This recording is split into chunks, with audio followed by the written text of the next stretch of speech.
Hey guys, welcome to a brand new episode of the Service Without Excuses podcast here for May the 11th of 2021. We're glad to be with you here today. I want to thank again our sponsors, Sotellus.com/Robmlyon. That's ROBLYON. That's Sotellus.com/Robmlyon. They are a Cadillac of review management software. What I mean by a Cadillac is seen as a high-end vehicle. And I feel this is the high-end vehicle for your business success. It certainly is for ours. We put our money where our mouth is in New Jersey's best. We pay, by the way. This was a question somebody said the other day. Oh, you bet you get your system for free. I do not, believe it or not.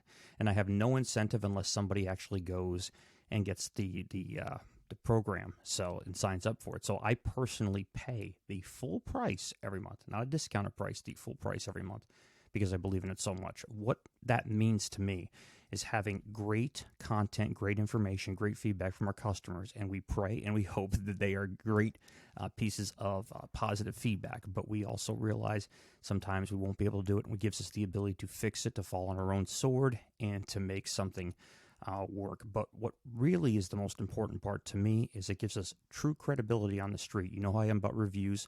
You know the book I have coming up, Welcome to the Review Society, is going to be part of that and really have a deep dive into it. It's going to talk more about the customer's psyche and why people buy and how it benefits service businesses like you that listen to this podcast. So we want to welcome you again to a brand new episode. And this one really hits home. And I hear this discussion over and over again, and this is why I decided to bring it up. It's employees. I can't find anybody. Oh my God, it's the end of the world. The government is giving out more money than I can. And this is awful, and I can't hire anybody, and this is it, and on and on. Listen, you're not totally wrong. So I won't say you're crying on your own tears here, because you have some benefit. The government is giving people incentive to sit at home. That's a fact. We all know that. We're not going to lie around that. Now, if you're in New Jersey and it's an expensive state to live in, and let's say you're getting, I think, you're getting $19 an hour here to start with in an entry-level position, you're still above the minimum wage. Now, people that are sitting at home right now are getting 17-something an hour. In New Jersey, not a big deal. You can compete with that, even though it sucks because it is lateral, so it goes up. So if it's 17-something an hour there, to get you to come to work, you're probably going to pay $23, $24, which could be a very big burden on your business to start with, even in New Jersey, no question. But if you're in the middle of middle America, you're in the Midwest somewhere, and the average starting rate is $13, $14 an hour because the cost of living is much lower. That's a problem because they're paying you literally $4 to $5 more per an hour to sit at home and do absolutely squat. So that is an issue, and it's a real issue. So I thought about this and thought about some incentive systems you could do to entice employees, some things that worked for me personally in the past, things I've done, again, personal experience, not what I've read, not what I've even talked to other friends and colleagues about, what has worked well for me. I always believe in incentives, okay? People think that they come to work for you because of the pay, and that is important. Compensation is important, but compensation is not always financial, and not always financial in the pocket end of it. It can be financial in other ways too as well. You have to look at the reason, the why, as Simon Sinek always talks about, the why somebody does something, why somebody decides to go into it. I talked about this before in a podcast. I had a potential customer, never did work out, and it probably was a good thing, that had me come out and take a look at his setup and said, you know what, I need to get off the truck. I'm 60 years old. I'm laying flooring. I'm laying carpeting, and I need a change. I need to get the hell off the floor. It's beating me down too bad. My body's aching every day. I can't even get out of bed. It's a problem. I look at it and say, okay, that's fine. Let's come out and take a look at what you're doing. So I go out there and look at the job site. And if you remember this story, just bear with me throughout it. And he is going at it like a rock star. I mean, he is moving stuff and he's going at it. He probably all piped up on caffeine and Aleve at that point. And he is just an animal when it comes to setting things up. But what I witnessed very quickly is he was the guy doing it. And when other people were not reading his brain, reading his mind ahead of time, he got kind of nasty. He didn't get, listen, not everybody's going to be cut out for every job. We get that. We've hired people that just do not cut out for it, and you have to cut the cord and make a change. You're doing both of you a favor by doing that. And, he's just going at it with them and yelling and barking. And I call it barking because it's it's almost undistinguishable. You can't really totally understand what he's even saying at this point, but he's just, not happy that things are not going, but you have to read his brain. And I'm looking at it. I'm looking at the body chemistry from him, and I'm looking at the body chemistry from the person that works for him. And I see there's a massive disconnect, and that he never properly explained to the technician how to do the job correctly. He might have been barking things over and over at him, over and over again, thinking, I'll just bark at him and he'll get it. Well, dog barks at you, eventually you become numb to the bark because it just gets annoying and you don't want to deal with it anymore. People are no different. People still think the same way. So, they don't adapt to that. That's not a good way to get somebody to work for you, especially now. Now, the other thing you hear is millennials, they don't want to work. They don't want to work. They're lazy. They're not. That's bullshit, okay? Not the guy to sell that to. Now, every generation has been called lazy by the previous generation. If you doubt it, look it up, my friends. It's fact. Every generation is different. That's why they're called Generation Z, Generation X, Millennials, whatever. By baby boomers, believe me, they were called lazy by their predecessors, okay? So don't think that you're very unique to it, that this is time. You're just living it in the time and living it in the moment and going, they're really useless. It's just not true, all right? So going back to Simon Sinek's why theory, why somebody does something, you have to look at what benefits them, what makes them work. I've managed hundreds of them over the years, hundreds of millennials over the years, okay? So I think I could talk from experience. Everybody has a certain talent. Everybody has something the other person doesn't have. To a millennial, they look at purpose and meaning and impact, not necessarily the financial gain. Now, people say, well, they'll jump from one to another, probably because you've never given them any other emotional capital into it. You've never said, listen, you're really good at this. I appreciate it. You're doing a great job, and reward them if they're doing a great job. And if they're not, correct it. Now, correcting doesn't mean you bark at them. Correcting means you correct it. You say, hey, maybe you're not totally sure about this. And you go around and around and have a process in place to explain things to people. And you say, well, I don't have time for that. I'm too busy doing this. You do not have time for it, all right? This is your infrastructure, your business. This is the framework of your house. You're not going to purposely let something in your house rot because you don't want to deal with it. You're going to fix the problem before it becomes cancerous and starts eating away at the rest of your house. Well, if you don't fix the problem with an employee, it's only going to get worse. It's only going to get, more hostile. So find out what the problem is. Have things in place on how to mentor people. Mentor is the key word, folks. If you're listening to this, remember this, write this down. Learn how to be a good mentor. If you want to hire, maintain, grow, and develop employees today, be a good mentor. All right? Learn it and live it. And if you don't, get somebody else to do it because that's the way it is today. Okay? So here is the other problem that people are saying, I can't get anybody to come to work because of the financial thing. They're paying 17 something an hour to sit at home. Why would they ever want to come work for me? I can pay them maybe the same, maybe a little bit less, but they're getting a check from the government. I can't compete against that. Here's the thing. People are naturally industrious and ambitious. And if you say they're not, I will tell you you're a moron, okay? Because even a drug dealer is ambitious to sell the drugs. So when you say, oh, they're dealing drugs, they're just lazy. They're not lazy. It's hard work. They're out there at all hours with crazy hostile situations that I don't know from personal knowledge, but I know from enough to know that that's a real situation. So everybody has the drive to survive, to thrive, and be ambitious. Some have it stronger than others, but everybody has it. Okay, it's just fact. You want to survive. You don't want to cut your legs off at the same time. You want to make sure that you have some sustainability when it comes to it. My opinion at this point, and this is going to be first of probably a number of different podcast episodes, will be to take these people and first of all, talk to the people in-house, talk to the people that are closest to you. Say, do you have friends, relatives, people of influence, people you think would be good for this job? Bring them in, let's talk to them, and try a recruitment process. And here's the thing, put incentives in place. Say, if I get somebody that you have that works out over a period of time, I'm not going to give you any incentive right off the bat. They got to work out for at least 30 days or so. Put a timeline on it, tangible, attainable timeline. Don't make it 6 months. Don't say, it could be 90 days. I wouldn't go any further than that because at that point, they're already invested in the business pretty good. But I wouldn't do 30 days either at the same time. Look at it and say, if you bring in somebody in that you think would be a good fit, here's what you could do to convince them. Because when you're telling your friends, they're going to say, listen, man, I'm collecting a check. Government's handing out money. Why would I not do this? My parents say I'm stupid, whatever. Your parents ain't giving you the best advice, by the way. And you can say to them, listen, company's growing. We've had a tough time finding the right people. The pandemic has made it very difficult to find the right people. The financial gains that the government the financial checks the government is just throwing out there have made it even more difficult to find people. However, it's going to go away. It may not go away tomorrow.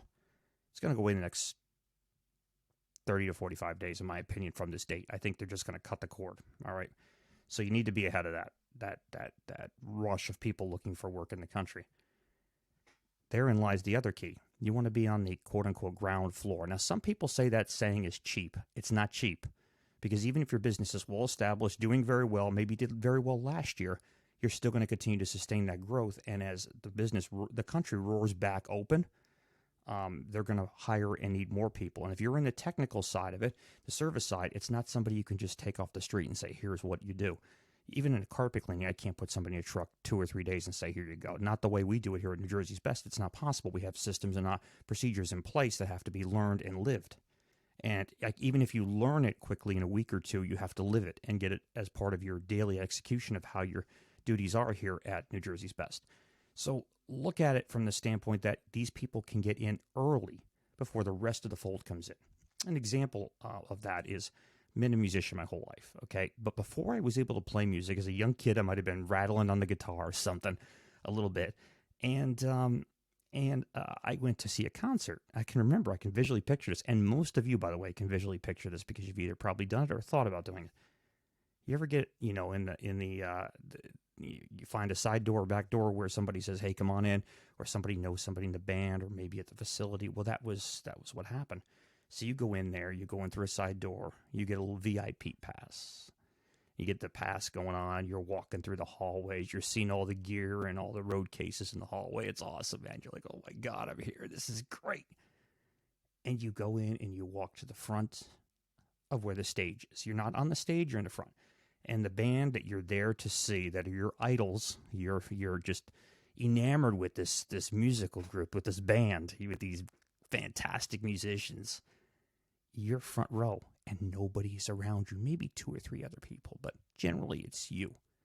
And you're sitting there watching the sound check. Maybe you get to say hi to the band members, wave, something. You feel euphoric. This is awesome. You're out there pretty much by yourself. You got the front door VIP pass. And then you hear the doors open. Everybody starts running in to see the concert, to get their place. And my friend, you're at the front of the place. You're at the front of the stage. You're not going anywhere. And you say to yourself, I better not move. I'm already here in the front. If I go to the back to get a drink or something, I'm probably not going to get my place. But I stay here. Everybody gets acclimated with each other. They're all going to know I'm here. I can get back to the front. It's fine. But if I leave right now, it's off. I've already got my front door opportunity right here. Make sure you teach your future prospects that they have a front door opportunity here. They're in first before other people are. Make sure there's incentives into place. Like I said, take them out over a period of time and say, your friend comes in and works out. I will incentivize not only you, but him to stay. It doesn't have to be a great amount of money. The incentive doesn't even have to be money. It could be a trip. It could be something you can completely and legitimately write off in your business as a bonus program for your employees.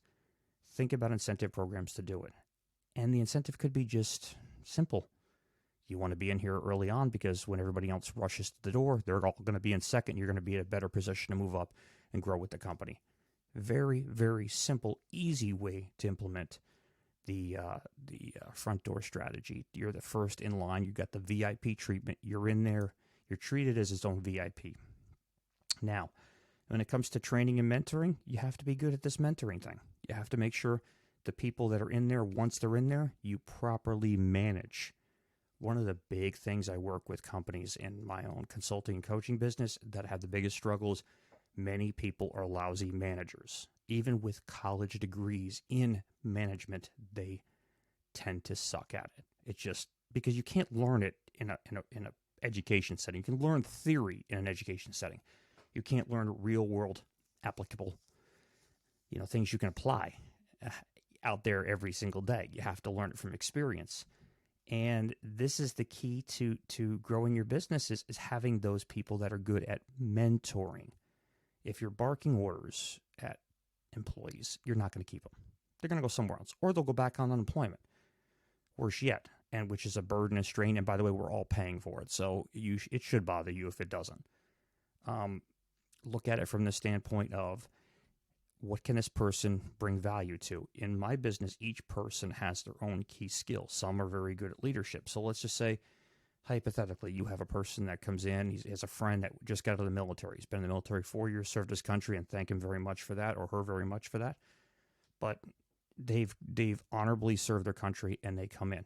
Well, they have natural follow-through or standard operating procedures mindset in the first place. So what that means, in layman's terms, it's called SOPs, and it's short for standard operating procedures. They understand that everything is a procedure and has to be done thoroughly, or there are major consequences to those not doing that. They have that mentality. They might be great leaders. They might be good foremen. They might be good leads. They might be very good at being managers. Develop these people on the skills they have. And by the way, that's what the millennial generation in particular thrives for: meaning and success and purpose to what they're doing. And you may laugh about that. Don't laugh. That's your hiring pool. And it's a very good hiring pool if you know how to mentor them and work with them correctly. Very, very important, guys, to take these things as concepts. What I'm telling you here right now will work. It's not a maybe. It's not a freaking theory. It's not a, I'm not sure, Rob, you don't know the complexities. I do. I've managed hundreds of employees over the years. Many of them millennials, and many of them even older than that. However, I'm not the guy to be told, it doesn't work. It works, but you have to work it too. You have to put you have to put the foot forward. You can't be the 60-year-old codger that is saying, you guys suck. You're not doing the job right. You're an idiot. You're that.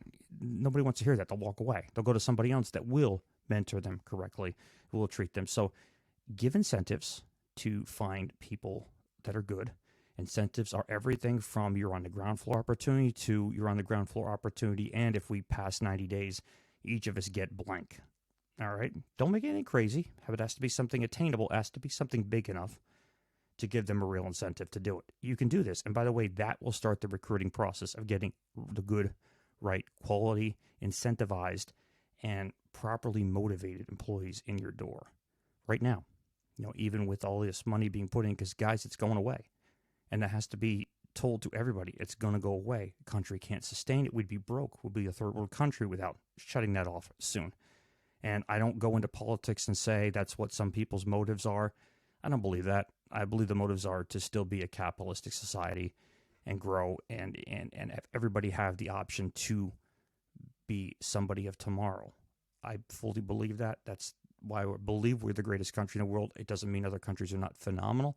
I just believe we are looked at upon the world, and I know we are looked at upon the world as the leader and the example of how to do it right. And think about that same philosophy and thought process when it comes to hiring and manage your employees. Mentor them, find out their skills, find out what they're really good at, and develop them. Put an incentive program in place to do it.